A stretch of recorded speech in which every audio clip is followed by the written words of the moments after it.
It's known as the mother of all states, and with good reason. The history of Virginia is the history of America. Virginia was home to many leaders of a fledgling young nation, and the structures they built stand tribute to their ingenuity and their vision.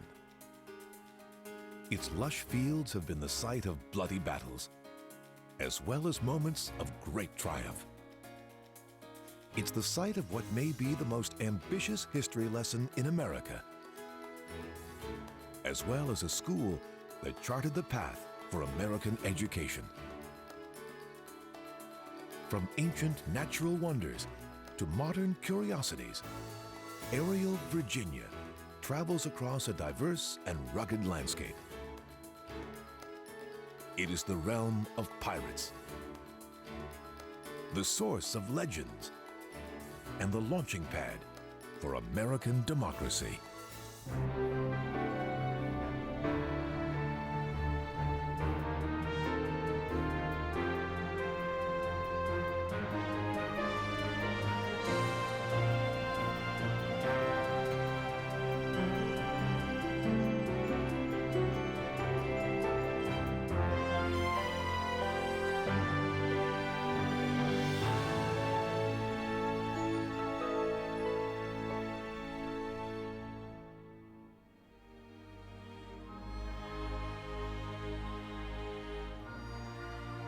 The James River.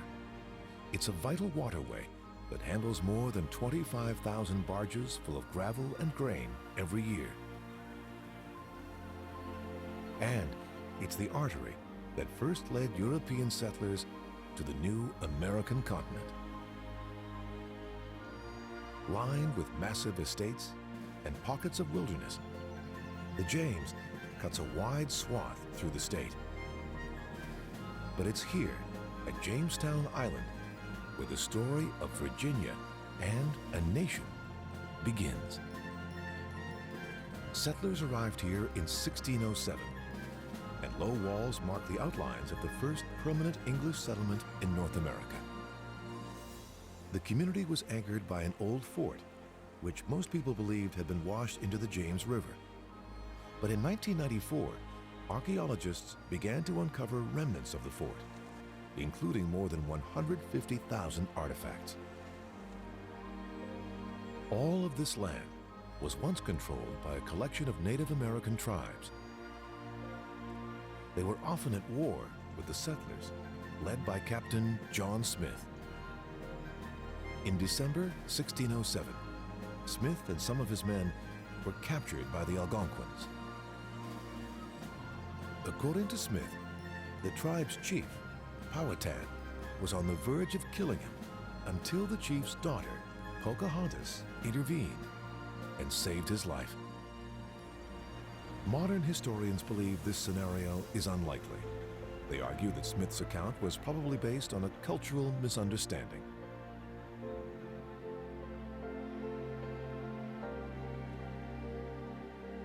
The early history of this area is further explored at the nearby Jamestown settlement. The ships we see in the harbor below are recreations of the vessels that early settlers would have taken over from England.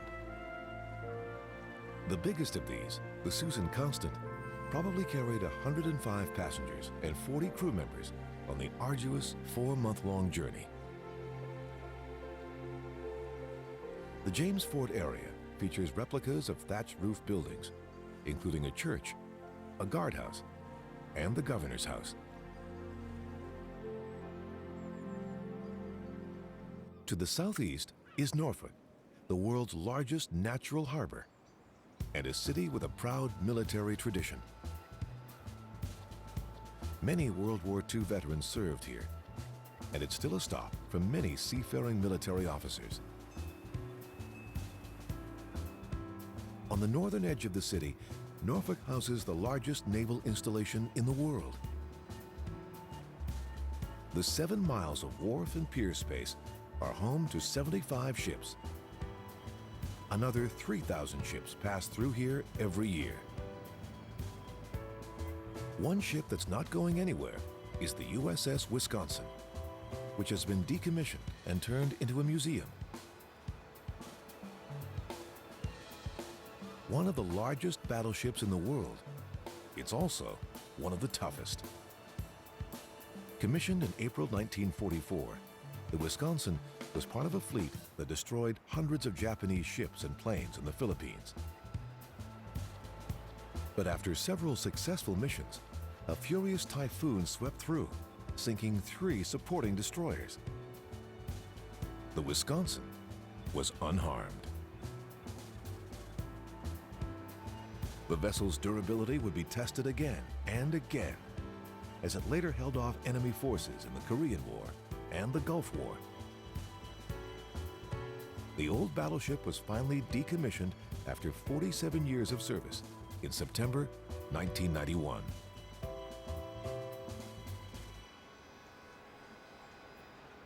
Norfolk's MacArthur Square is named in honor of Douglas MacArthur, the larger-than-life 5-star general.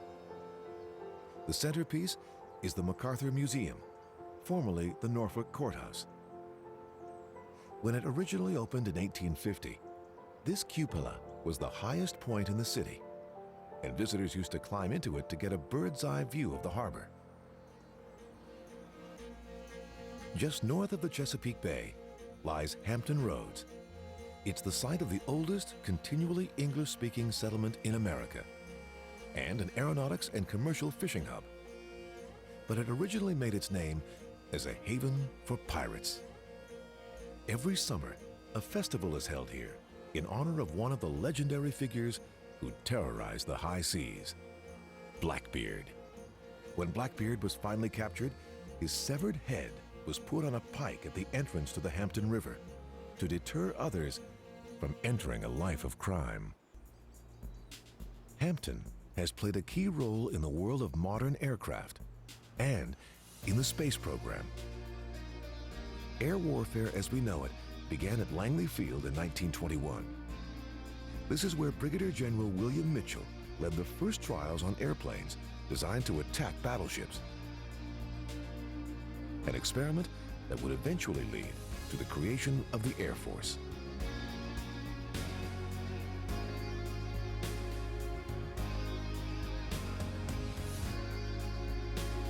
Around the same time, some of the earliest experiments in aeronautics were being done here.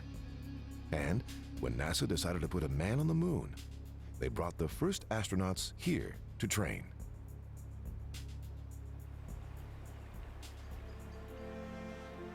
Near Hampton is the home of the Gibraltar of the Chesapeake, better known as Fort Monroe. Named for the 5th president, it's the largest stone fort ever built in the U.S. And the moat that surrounds it makes it a remnant of a lost era. During the Civil War, the fort remained in Union hands, and later it was the home of a very famous prisoner. Confederate President Jefferson Davis, who was captured in Georgia in May 1865, and immediately brought to this stone fortress. For months, Davis was kept in chains, cut off from the outside world, and denied bail or a trial. He was finally released on parole after almost 2 years, and later received amnesty from President Andrew Johnson.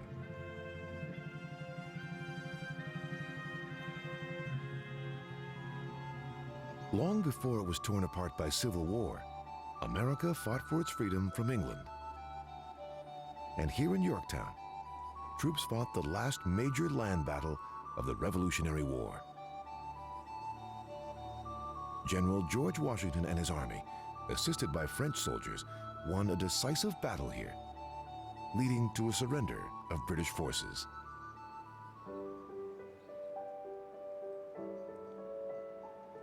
There's only one resort island in Virginia, and it sits along Virginia's eastern shore.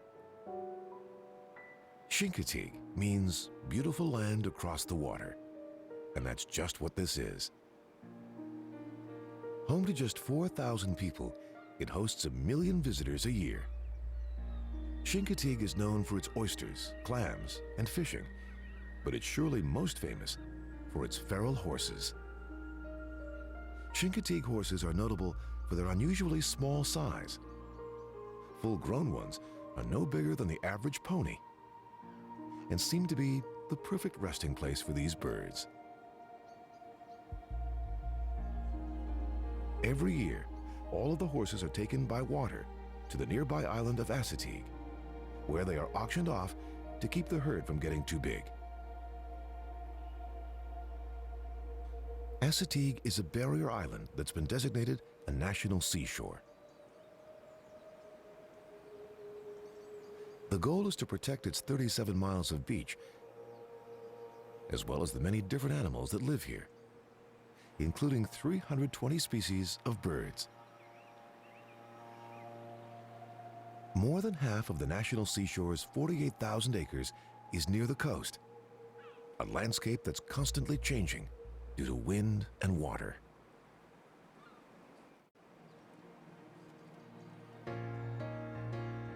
To the south is Virginia Beach, the most well-populated city in the state, and a premier tourist destination with 28 miles of surf, sand, and good times. It's hard to imagine today, but for many years, this was a quiet seaside town.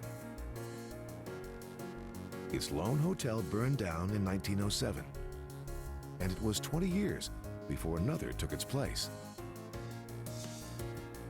In its heyday, the Cavalier was as elegant as its name.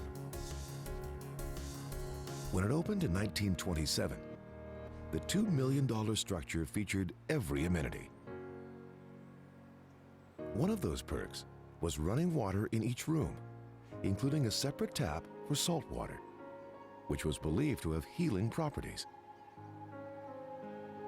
F. Scott Fitzgerald, Judy Garland, and several presidents have graced its halls, as did Adolph Coors, the founder of Coors Brewery. In 1929, the 82-year-old fell to his death from a 6th-story window.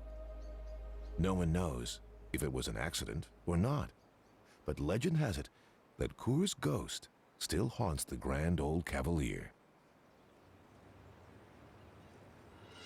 Over the years, as Virginia Beach has become more populated, a huge amount of waste has piled up, and the result is Mount Trashmore.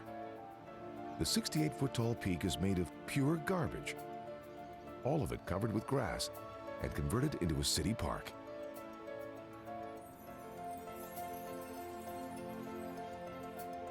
On April Fool's Day in 1992, some local radio personalities made Mount Trashmore the butt of a too-clever joke. They announced that the garbage heap was about to erupt from pent-up methane. The humor was lost on some listeners who flooded 911 with calls about whether to evacuate.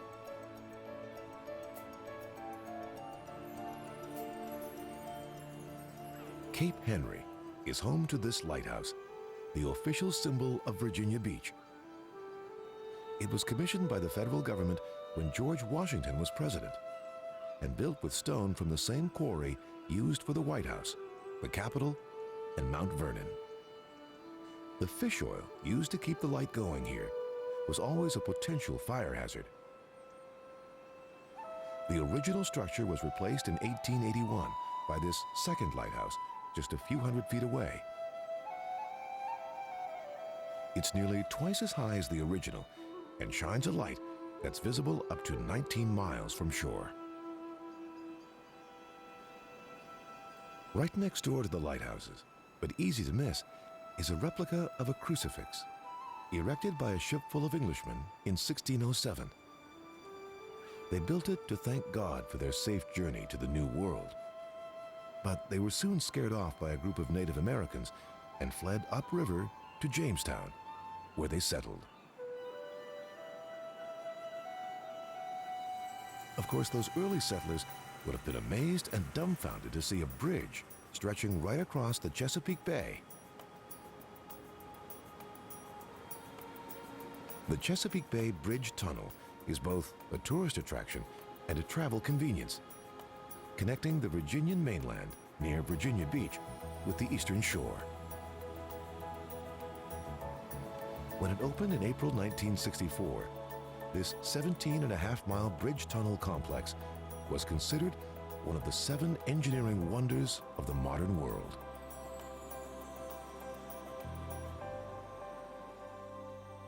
Colonial Williamsburg is perhaps the most ambitious living history museum in the U.S. The former capital of Virginia, it houses 88 structures from the 1700s and early 1800s, and more than 300 acres of plants that would have thrived here in the colonial era. Virginia's largest historical preservation project was actually funded by a famous New Yorker, John D. Rockefeller, Jr.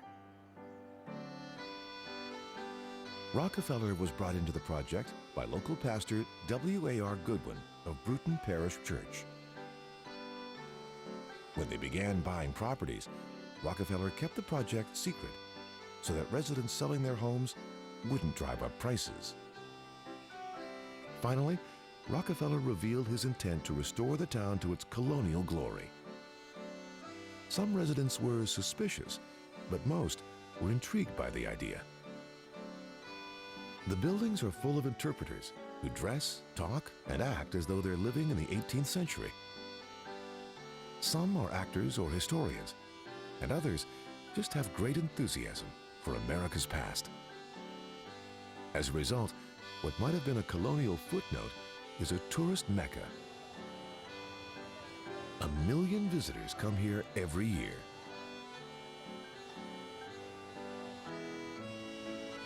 Just north of Williamsburg, in Charles City County, the 10-acre Berkeley Plantation is linked to many firsts. It's the birthplace of President William Henry Harrison, who died just 1 month after his inauguration, the first president to die in office. And in July 1862, when Union troops occupied the plantation, it was the first spot where a new lights-out bugle call was played, a simple but powerful tune known as taps. According to legend, taps was played over the burial of a Union soldier. But this site is probably most famous for what some consider the first Thanksgiving.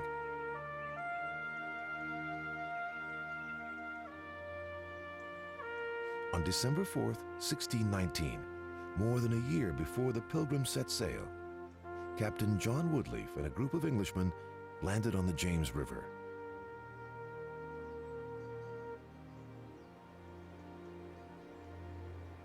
He said that this day shall be yearly and perpetually kept holy as a day of thanksgiving to Almighty God. But it was Abraham Lincoln who made Thanksgiving an official holiday, and he was honoring the Pilgrims' Feast in Massachusetts, not Jamestown.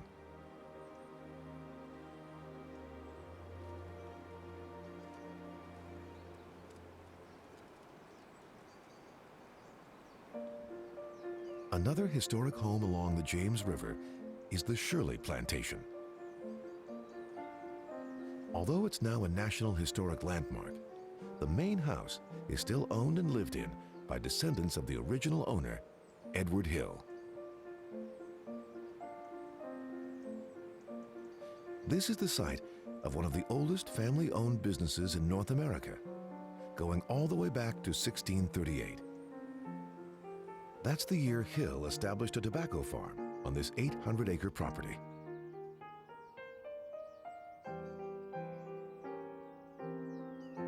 The current house was built a century later for his great-granddaughter. Future Confederate General Robert E. Lee spent much of his childhood here. His mother, Anne Hill Carter, was born, raised, and married at Shirley Plantation.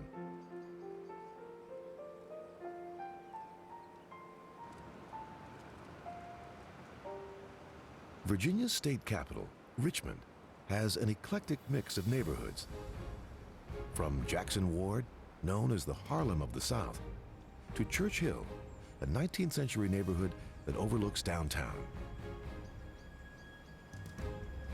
the history of Richmond is closely tied to its Confederate past. After Virginia seceded from the Union, Richmond immediately became the new capital of the Confederacy, and its headquarters was the State Capitol building. When Thomas Jefferson designed the structure 70 years earlier, he modeled it after a Roman temple. Nearby stands a historic building that's nearly hidden by a group of towering modern structures. It's the White House of the Confederacy. In August 1861, when Jefferson Davis moved in, he had no idea he was under close watch by one of his own slaves. Mary Bowser was a Union spy with a photographic memory. But under suspicion, Mary escaped from Richmond in January 1865, just months before the arrival of Union troops when Davis himself fled. On the outskirts of Richmond, in neighboring Henrico County, is the largest sports venue in Virginia, the Richmond International Raceway. Although there's little activity on off days, on race days, this stadium regularly packs sellout crowds of 110,000 spectators.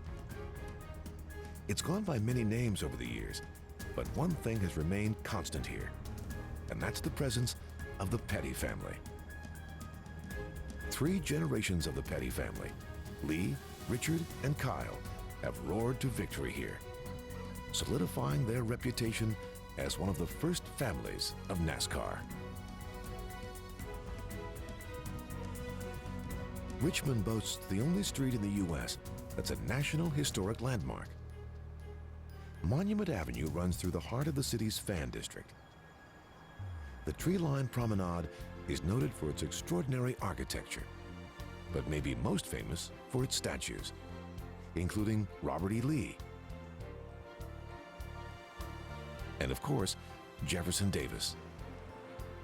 In 1996, the city added the statue of a different kind of rebel, native son Arthur Ashe.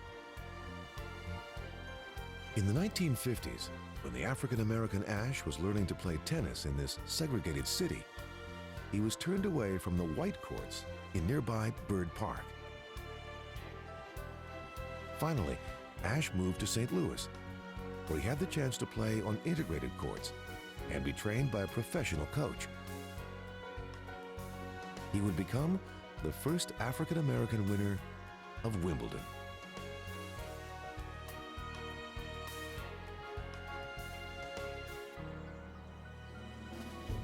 Although Virginia was one of the last states to leave the Union, more than half of the battles in the Civil War were fought here, including at Petersburg. After a failed attempt to capture Richmond in 1864, General Ulysses S. Grant set his sights on Petersburg. The city had 4 rail lines, critical for bringing food and supplies to Richmond. If he could shut down the rail lines and roads here, Grant knew he could overtake the Confederate capital. And soon, the longest siege in American history had begun.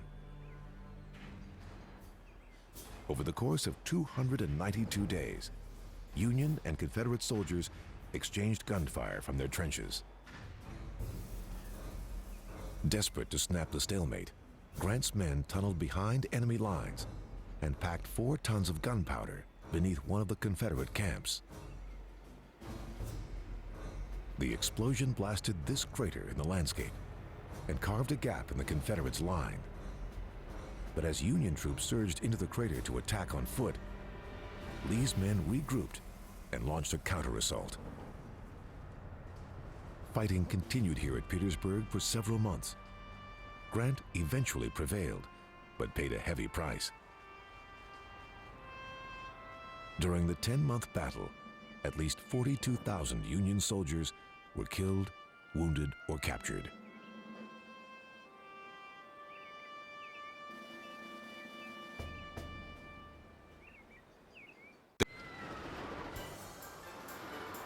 For all the emphasis on history, Virginians still know how to have fun, especially at the King's Dominion amusement park. which has been thrilling kids of all ages since 1975.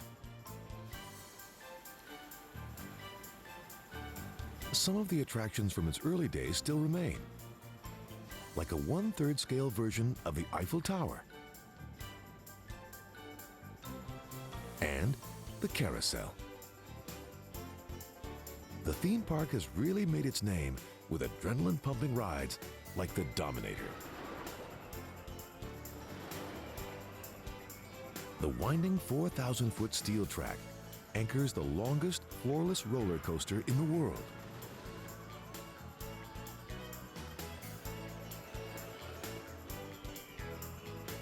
And the 272-foot descent on the park's drop tower ride is the steepest in North America.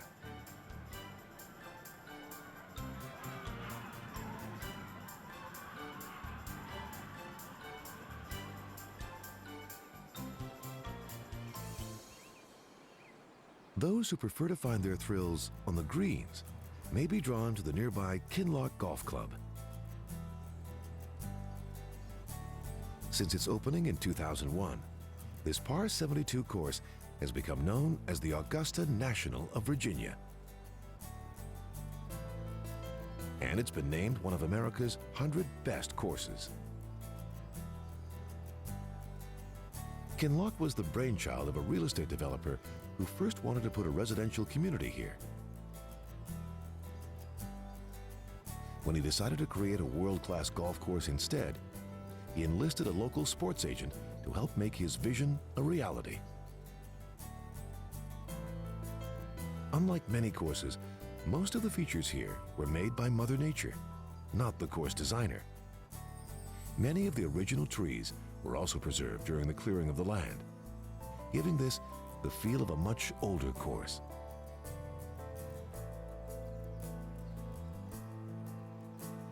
To the northwest is Charlottesville, a college town, but it's also part of the living legacy of Thomas Jefferson.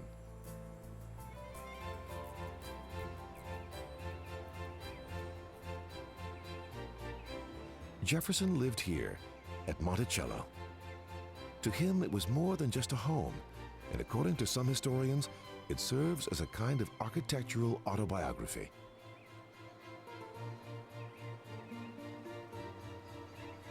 The name Monticello means little mountain in Italian, a fitting description of the location where the self-taught architect chose to build his home. Construction on the 43-room mansion began in 1770, shortly after Jefferson was first elected to public office. It went through many designs and redesigns and wasn't finished until 1809, the last year of his presidency. Jefferson was influenced by the designs of the late Italian architect Palladio, and his travels to France inspired him to add skylights and the famous dome room.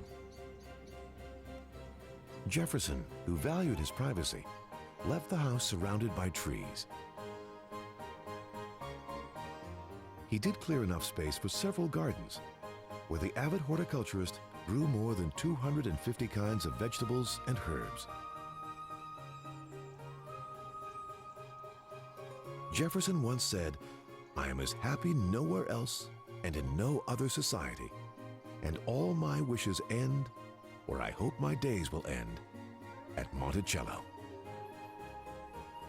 His days did end here on July 4th, 1826, exactly 50 years after American independence. Jefferson left instructions that his gravestone should be an obelisk, and he also wrote his own epitaph. Here was buried Thomas Jefferson, author of the Declaration of American Independence, of the Statute of Virginia for Religious Freedom, and father of the University of Virginia. Jefferson, who didn't even mention being the country's third president, clearly didn't want his work at UVA to be forgotten. Jefferson had his hand in every element of the school's creation. He designed the buildings, chose books for the library and helped shape the curriculum. The retired statesman even hosted a weekly dinner for students, including a young writer named Edgar Allan Poe. The author of The Raven and The Telltale Heart never earned his degree here. After running up too many gambling debts, he had to leave school early. When the university opened in 1825, it served a class of just 123 students. Today, it regularly has an incoming class of about 3,000 first-year students. Considered one of the top public colleges in the nation, UVA is still known as Mr. Jefferson's University. The Charlottesville area is also home to several wineries, and again, they trace their heritage back to Jefferson, known by many as the father of American wine. He planted dozens of grape varieties himself, and when a small group of Italian vintners arrived in Virginia, he donated 200 acres of land for them to do the same. After Prohibition, Virginia's wine production virtually disappeared. But in the last 20 years, the number of wineries has multiplied from 6 to more than 100.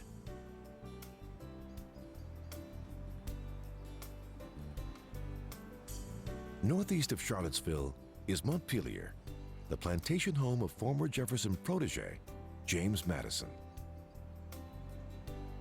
After leaving office, the fourth president of the United States found that his land had fallen in value, and he was nearly broke.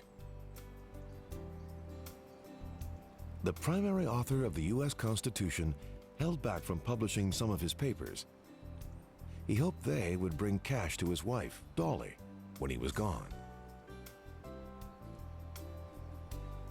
By the summer of 1836, the last surviving founding father was gravely ill.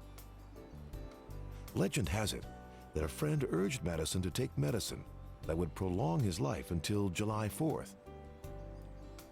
Madison refused and died less than a week before the 60th anniversary of American independence. Soon, his wife was forced to sell Montpelier to pay off increasing debt.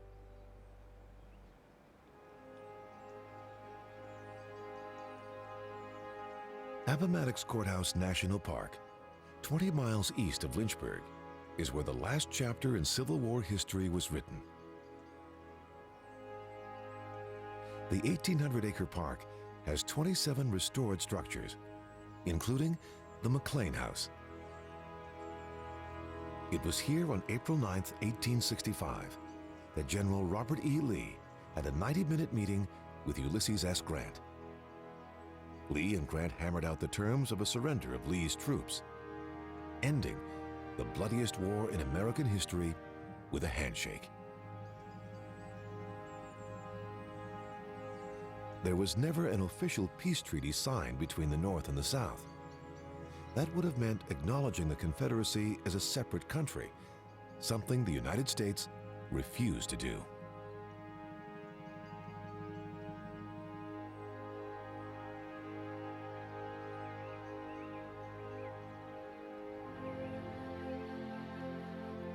Virginia's Shenandoah Valley is a 200-mile-long swath of wide-open green space, bordered by the Blue Ridge Mountains on one side and the Alleghenies on the other. This lush space is dotted with historic villages and towns, and filled with more than its fair share of natural wonders. The valley is named for the majestic river that runs through it.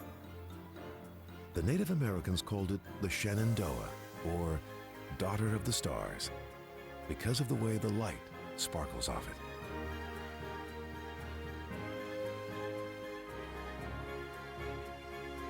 Explorers first discovered the area in the mid-1600s, but the first European settlers didn't put down roots here until the early 1700s.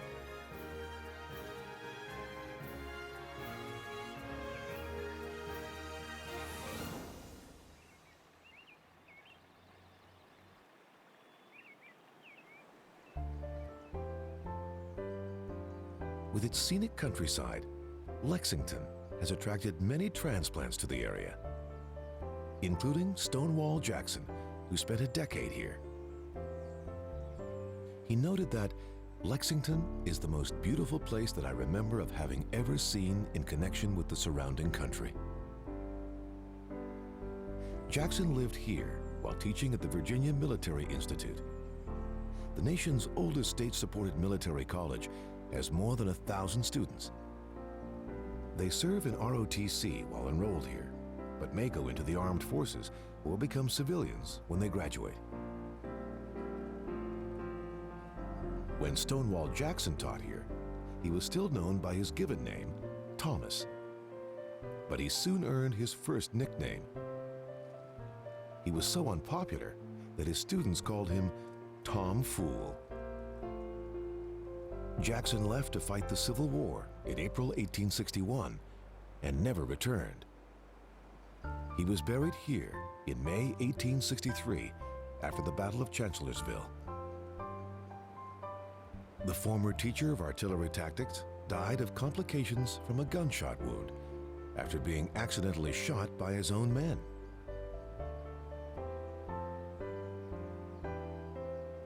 Lexington is also the final burial place of General Robert E. Lee. His remains are at Washington and Lee University, where he served as president.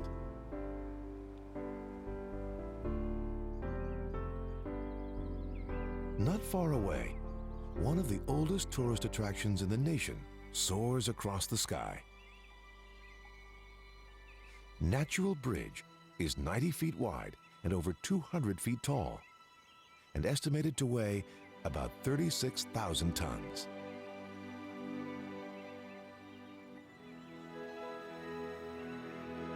This was a sacred site for Native Americans, who first dubbed it the Bridge of God.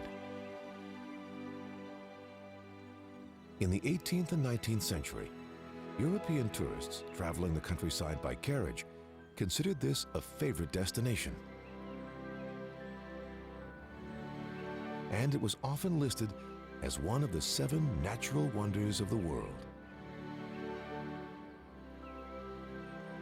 Thomas Jefferson bought the site from King George III of England to make sure that it stayed in public hands. Jefferson felt that in this spot, the rapture of the spectator is really indescribable.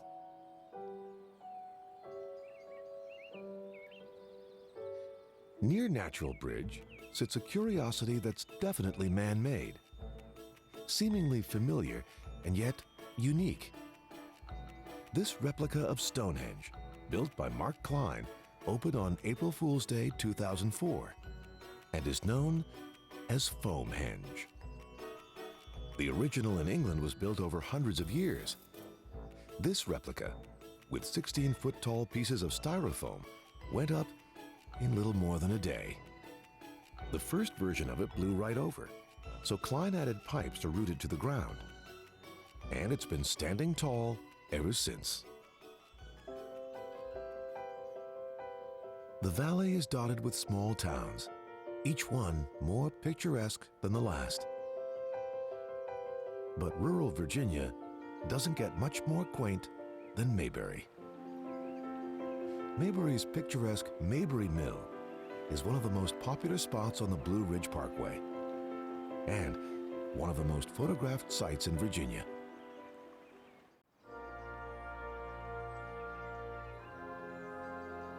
Bordering Virginia's Shenandoah Valley is a scenic stretch of road that hugs the Blue Ridge Mountains, running from Front Royal to Waynesboro. President Herbert Hoover was known to fish in the area, and legend has it that he liked the view so much he wanted others to be able to share it by car. The road was finally approved by President Franklin Roosevelt. The 105-mile road was built by local farmers, some of whom were displaced by preservation efforts here. The eventual cost was about $40,000 a mile. But the view, priceless.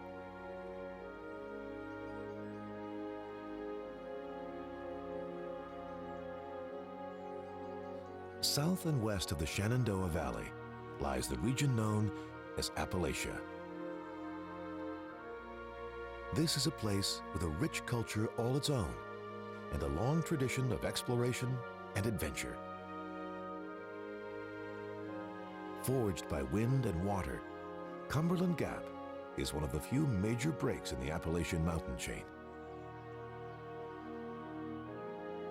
This 20-mile-long national park contains 20,000 acres of wilderness extending into Tennessee and Kentucky. Adventurers like Daniel Boone helped to forge the way through the gap for early pioneers. It continued to be the best route to the western U.S. until the early 1800s.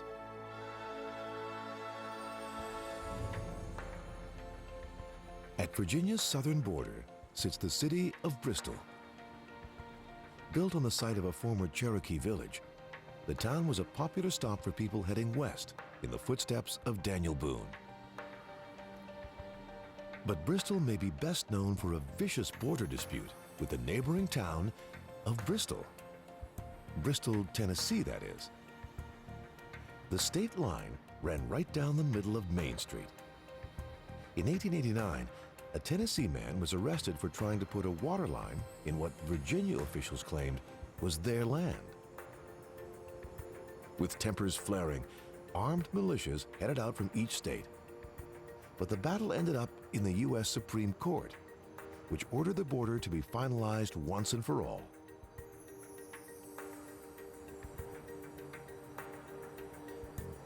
In a show of good faith, the two Bristols erected a massive sign over the aptly renamed State Street. One half of it in Virginia, the other half in Tennessee.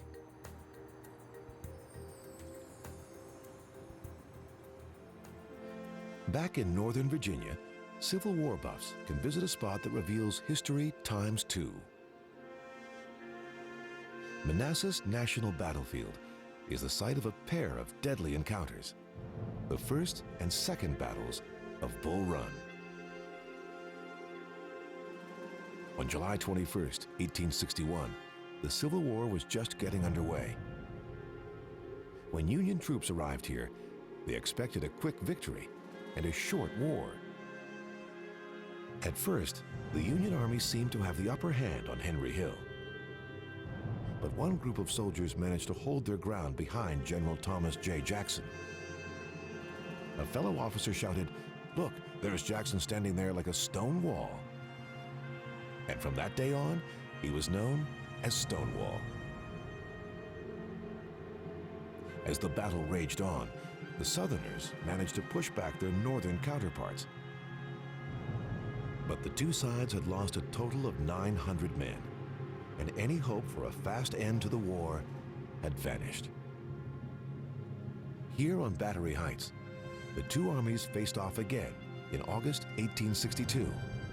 By then, they were much more seasoned, and the stakes were even higher. Union General John Pope set up headquarters behind this house and plotted a return strike against Jackson. A series of uncoordinated attacks did little damage to the Confederate Army. Finally, after 3 days of fighting, the Union Army fled over Stone Bridge. The result was one of the South's great triumphs. Their victory was short-lived. Less than a month later, Abraham Lincoln unveiled the Emancipation Proclamation, a decisive moment in ending slavery and the Civil War. From its pre-revolutionary roots to its Civil War battles, from its celebration of architecture to its preservation of natural splendor, Virginia has been critical in the shaping of modern America.